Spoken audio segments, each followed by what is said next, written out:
You're listening to the Jōrni Podcast. Is unexplained infertility actually just unexplored infertility? Tune in today to find out more. Hi, I'm Petra Brunbauer. What if everything we've been told about holistic health, healing, and well-being is only part of the story? Because thriving in today's world looks different than it used to. Here, we challenge the narratives, rethink what it means to become human, and explore how that shapes the way we lead, live, and step into our full potential. This is the Jōrni Podcast. Welcome to today's episode. Many women experiencing fertility struggles are simply handed a label like unexplained and sent home with very little to work with.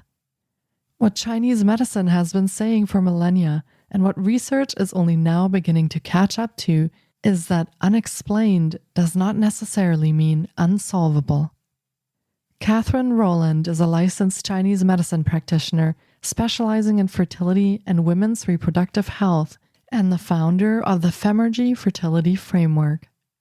Katherine works with women all over the world who have been told their only option is IVF or that getting pregnant naturally is unlikely or impossible. She has helped countless women support their bodies naturally on the path to pregnancy. But what makes her work especially interesting is not just the medicine, but her mission to change the narrative around fertility, to move women from fear and confusion into clarity and empowerment. Let's meet Katherine Rohland.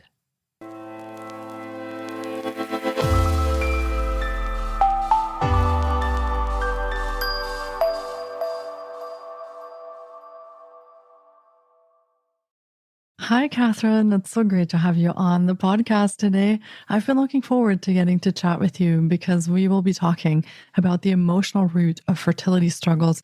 I feel this is a topic that applies to so many women. There's so much conflicting information out there on the internet.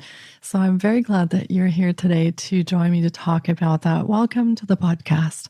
Thank you. I'm so excited to be here, and thank you again for having me. Yeah, absolutely. It's my pleasure. I feel that whenever we have the chance to proliferate information that is so important, we need to do it. We need to get the word out. And this is one of those places where, as I said, I think there's a lot of confusion, a lot of misinformation, sometimes even hard to find any information when you're in the midst of that struggle. So yeah, I'm glad that we'll be talking about that today. Now, for starters, do you want to share a little bit about your journey or your story, maybe the parts of it that kind of relate to what you do today and also what it is that you do today?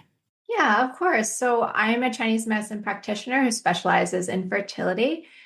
Let me start by just telling you really quickly how I got into Chinese medicine, because I was not raised with Chinese medicine. I do think that it is important to understand the perspective that I'm coming from, but I was born with Western medicine. And this will play into my story a little bit too, but I found Chinese medicine through a sports injury. I was a runner. I was in my mid-20s. I hurt my knee. No one could figure it out. I live in New York City. We have a ton of resources, great doctors, and no one could figure out what was going on. And eventually, years later, I found an acupuncturist, and it was fixed in 3 sessions. And that's when I really got hooked on Chinese medicine and acupuncture and decided to go back to grad school and get licensed and certified in Chinese medicine. And so I've been practicing for the past 8, almost 9 years. But the reason I got into fertility is really based on my own fertility journey and my own fertility struggles. So to give you a quick background, it took me almost 2 years to get pregnant with my first child. And it took me only 2 months to get pregnant with my second child. And that's not coincidence, right? So my fertility journey started when I was 17. And I was by no means trying to get pregnant at 17. But when I say it started at 17, I was in high school. I started to have irregular periods. My cycle was coming every 4 to 6 months. And I went to the gynecologist and she told me I had to go on birth control. And at that point, I wasn't sexually active and I didn't know anything about medication, but I did know that birth control is to control birth and that I was not going to be the next Virgin Mary. So I did not need birth control. And so I didn't go on birth control at the time. I went back a year later. My cycles were still irregular. And I was basically scolded at being told that I was being irresponsible, that I'd get osteoporosis if I didn't go on birth control, and that I had to go on birth control.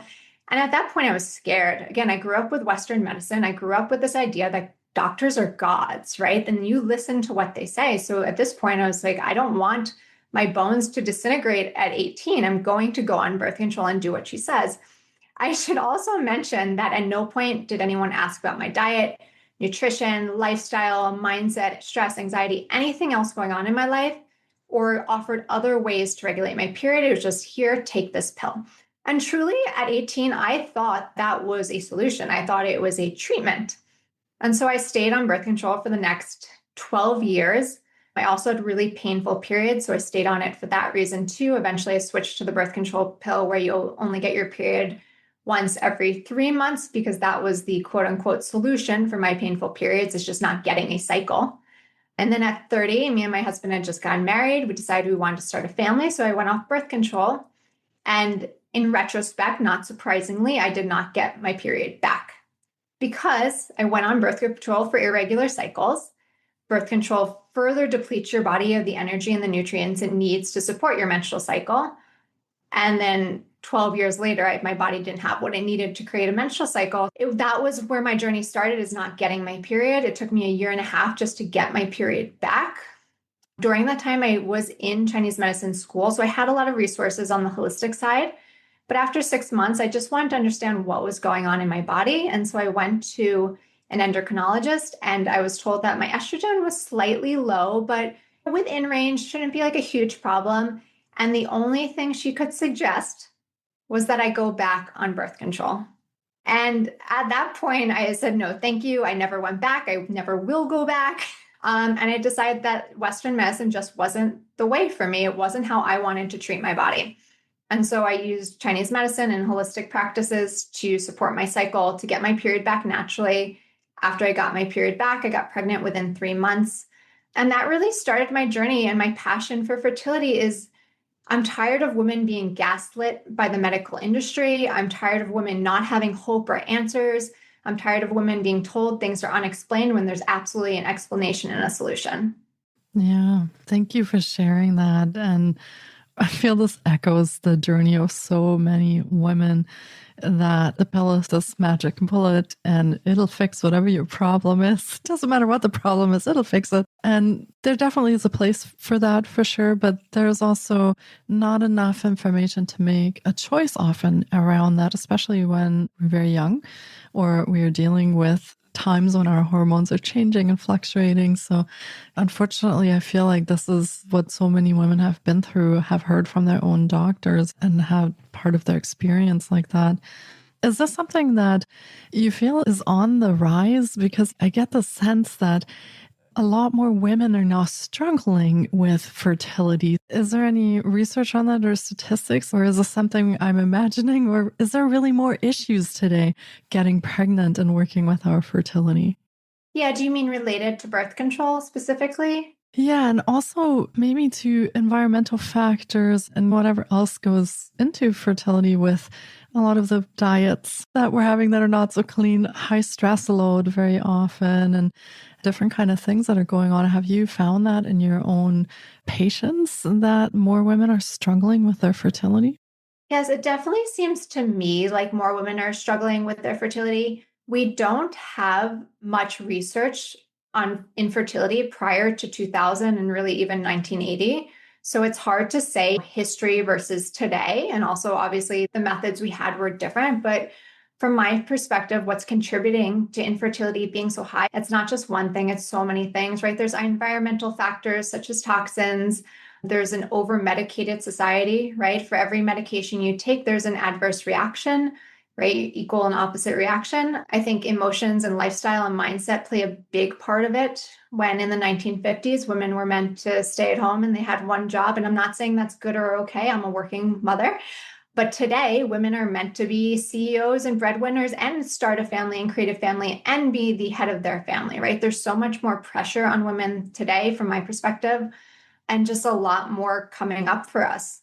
Yeah, that makes a lot of sense. In essence, Many of us are going from just one full-time job to two full-time jobs or even more, becoming a mother and still working at the same time. And that's in addition to a lot of other things that might be going on, right? If you're having other stressors in your life of relationship, finances, everything else that goes Right, on top of absolutely. that. Yeah. Yeah, I can definitely see that.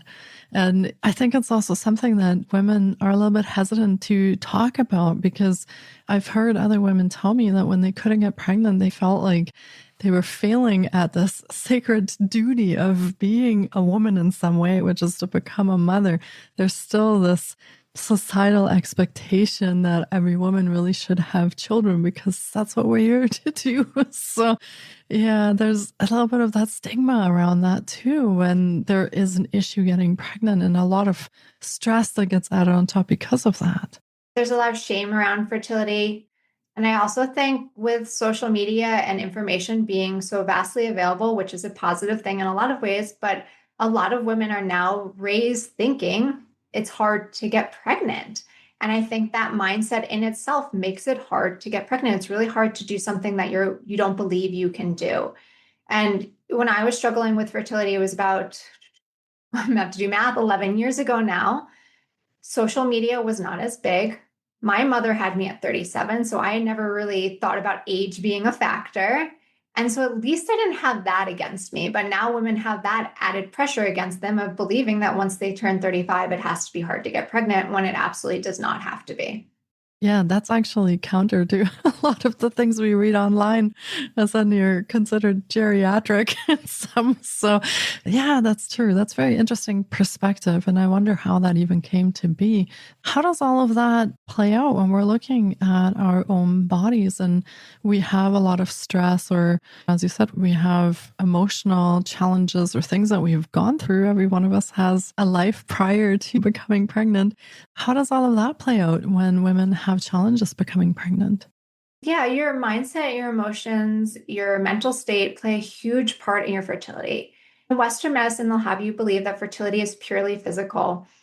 And in Chinese medicine, we don't necessarily disagree with that, but there is a different aspect to it, which is the mind and body are connected.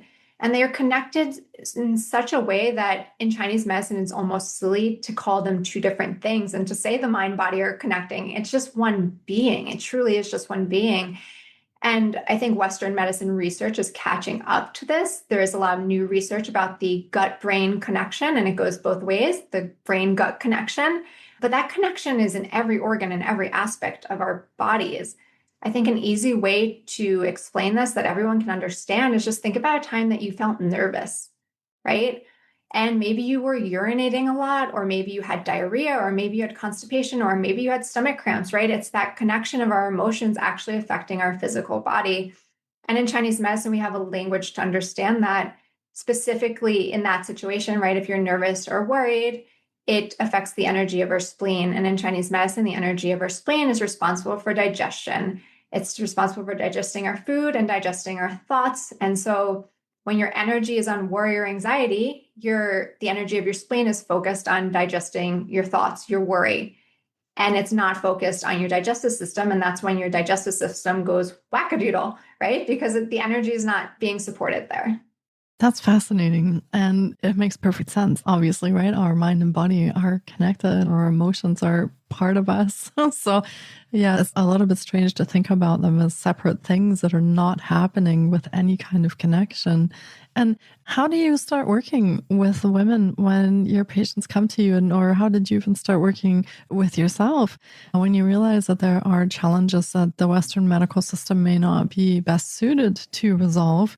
How do you start working with women on this issue? Where do you start with that? Yeah, whenever I see a woman, I start with understanding what's going on in her body today, right? So, unexplained infertility is really big in Western medicine. It doesn't exist in Chinese medicine because we can explain everything. So, I look at what are the physical signs in your body, what's going on. And those physical signs can be related to your reproductive health, painful periods, short cycles, long cycles, all of these things that we were taught were normal that actually are not normal. But it could be things that are not related to your reproductive health. It could be stress, anxiety, hair shedding, skin conditions, eczema, psoriasis. It could be digestive issues, IBS, bloating, constipation. It could be knee pain or back pain. We really want to understand what's going on in your body as a whole, because your reproductive health is an accumulation of your overall health. It's not just isolated to your uterus and your ovaries. So the first thing I want to understand is what's going on in your physical and mental health. And then with Chinese medicine, we have this really beautiful map of understanding where these symptoms are coming from and what we need to do to support the body to align these symptoms, right? So that your body's in balance. And that's a big point I want to just make, is we're supporting the body. We're working with the body in Chinese medicine. And are these generally things that we can resolve, we can work on? Of course, that may be physical issues, tumors, or things that really physically are preventing women from becoming pregnant. But would you say that most of it is resolvable in a way with Chinese medicine? All of it's resolvable if it's in your blueprint, right? That's what we say in Chinese medicine. Everything is reversible. Tumors are reversible, polyps, cysts, fibroids, endometriosis. I know that because I've seen it in my practice over and over again. Understanding Chinese medicine is understanding that the body is a self-healing mechanism.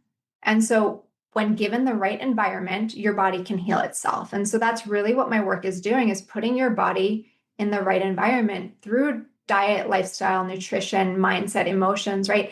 Everything we input into our body, which our thoughts and our beliefs and our emotions are a big part of that, play a part in the environment in which illness is created.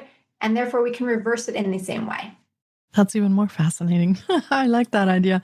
I like the idea of this innate blueprint that we can return to, align ourselves with, and come back to better health and better vitality. I think even though this may be a little bit of a longer journey, because certainly you're taking the time to actually look at someone's life, finding out their history and what's going on, but I think well worth it in the end, because we're coming to a much better state of overall health, right? I get the feeling that when you work with patients, it's not just the fertility, but you actually end up working on their overall health in total, because everything is connected, as you said, right? The fertility issue is not just a thing by itself. It's actually funny that you say that, because I say I specialize in fertility, but at no point am I treating fertility. I'm treating human beings.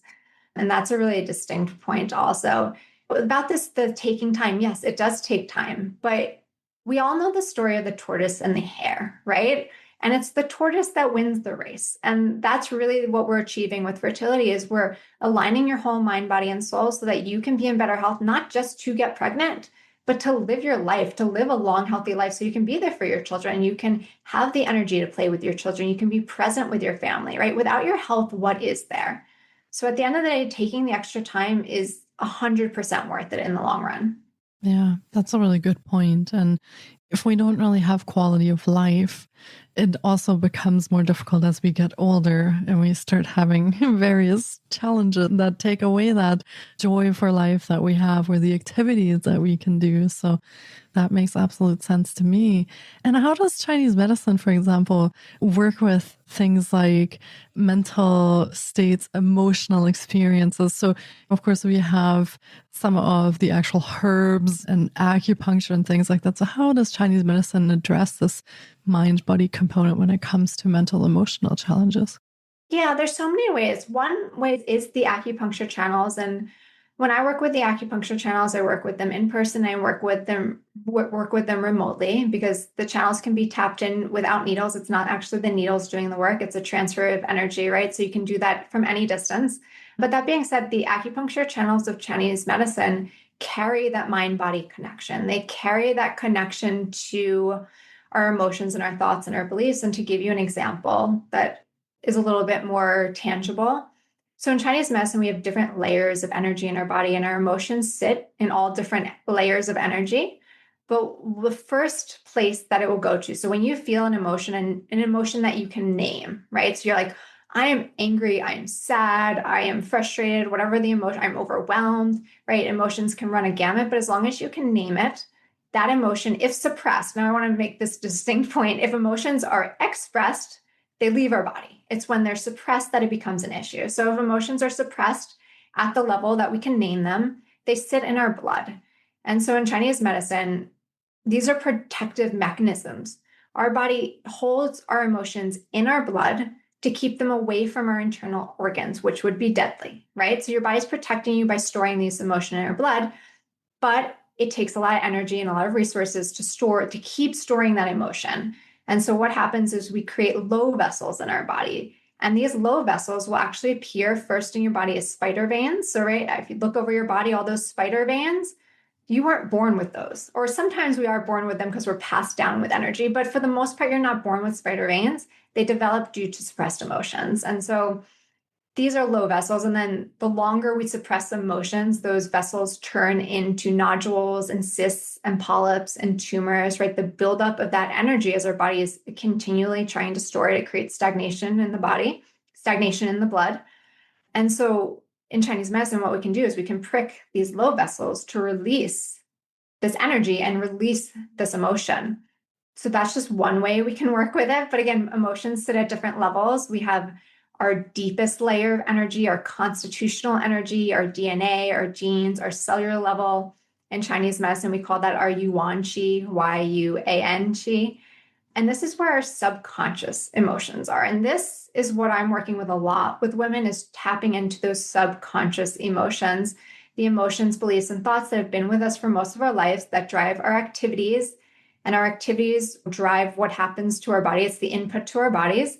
And it's those emotions that we're trying to dredge up to bring to the conscious. So you can do that through acupuncture, and this is what I use a lot in my group programs and my online fertility membership, is questioning things, right? We can bring up from the subconscious by just sitting and listening to what our body is telling us. And so that this is something that everyone can do. And that's the point I want to make, is that you don't need acupuncture needles. You don't even need an acupuncturist.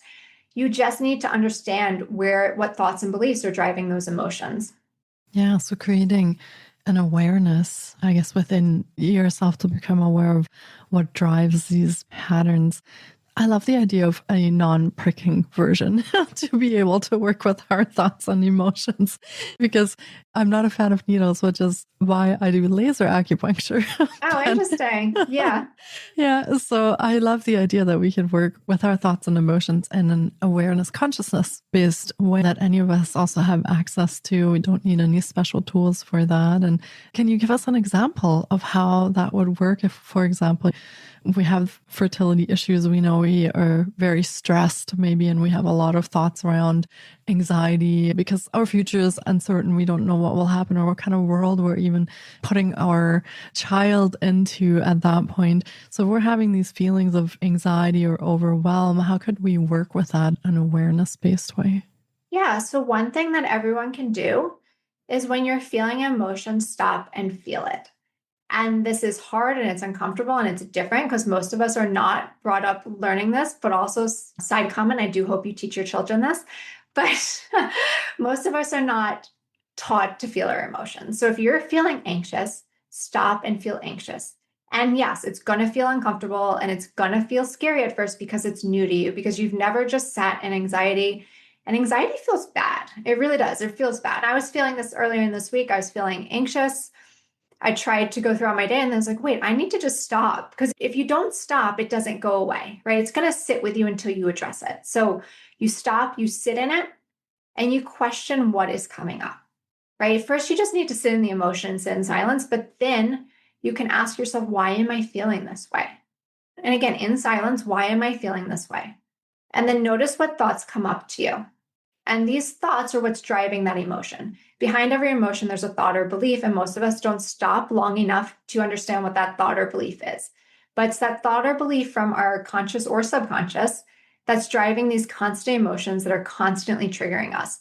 And so once we understand what that thought or belief is, we can work with that, right? You can reprogram a thought. You can't really reprogram an emotion, right? It can't just be like, I'm anxious, let's feel calm now. That doesn't work. So once you have a thought, then we can question it. We can work with it. We can understand where it's coming from. You can ask yourself if it's even true, because most of the time in the present moment, you won't even believe that belief. It's just something that's been with you for most of your life and you didn't even know it was there. Yeah, that's actually a really good point. Is tuning into whether at that moment that still feels like truth in our bodies and minds. Absolutely. And there are a lot of times when we're overthinking that when we actually speak these things out or we consciously tune into them, just wait a minute, that doesn't even make any sense when you think about it. It's like you almost laugh at yourself sometimes when you tune into it. But most of our emotions in the present moment, this is wild once you really do fully understand this, is coming from past experiences. It's our past experiences that create our perception of the present moment and are bringing in those thoughts, that anxiety, that worry, that fear, but it's not actually what's happening in the present moment. Yeah, that's true. And I'm getting the sense that actually this works well beyond women looking to help with their fertility. This really applies to anybody.